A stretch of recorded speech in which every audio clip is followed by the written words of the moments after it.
На протяжении 6 лет Чувашия сохраняет лидирующие позиции по низким показателям младенческой смертности среди субъектов страны.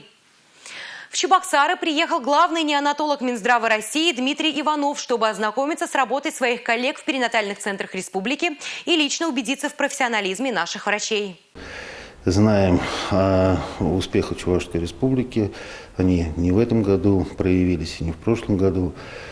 Порядка уже 10 лет в Чувашской республике устойчиво снижается этот показатель. И он один из таких лучших в стране.